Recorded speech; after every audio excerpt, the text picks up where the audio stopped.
क्या आप जानते हैं, जब हम ईसाई को विदेशी धर्म कहते हैं तो हम असल में सच्चाई से कितनी दूर होते हैं। आज हम समझेंगे कि यीशु मसीह केवल एक क्षेत्रीय या धार्मिक भगवान नहीं है, बल्कि समस्त सृष्टि के ईश्वर हैं। और इस सच्चाई का सबसे बड़ा प्रमाण है बाइबिल। बाइबिल 66 पुस्तकों का संग्रह है, जिसे 40 अलग अलग लेखकों ने 1500 वर्षों में लिखा है। ये लेखक 3 महाद्वीपों एशिया, अफ्रीका, यूरोप और 3 भाषाओं हिब्रू, अरामी, ग्रीक में लिखते थे। अब सोचिए, 40 लोग अगर आज एक किताब लिखें तो क्या उनके विचार एक जैसे हो सकते हैं? नहीं। लेकिन बाइबिल के सभी लेखकों का संदेश एक जैसा है। ये कैसे संभव है? क्योंकि वास्तविक लेखक तो एक ही है, ईश्वर। लेखक अलग हो सकते हैं, लेकिन कहानी और उद्देश्य एक ही है।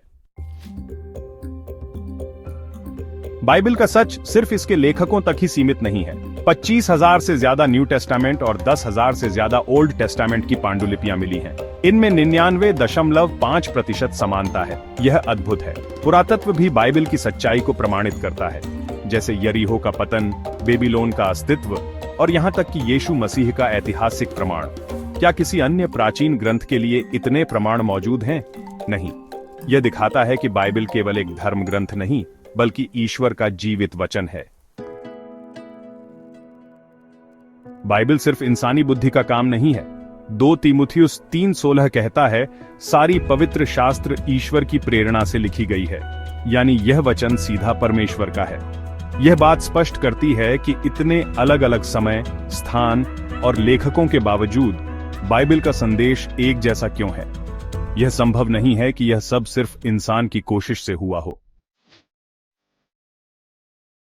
बाइबिल के अनुसार यीशु मसीह सिर्फ एक पैगंबर या धार्मिक नेता नहीं है। यूहन्ना 1:1 कहता है, आरंभ में वचन था, वचन परमेश्वर के साथ था और वचन परमेश्वर था। यह वचन ही यीशु मसीह है। जेनेसिस से लेकर रेवलेशन तक बाइबिल यीशु की कहानी बताती है। यह कहानी दिखाती है कि यीशु मसीह किसी धर्म तक सीमित नहीं है, वह पूरे ब्रह्मांड के ईश्वर हैं।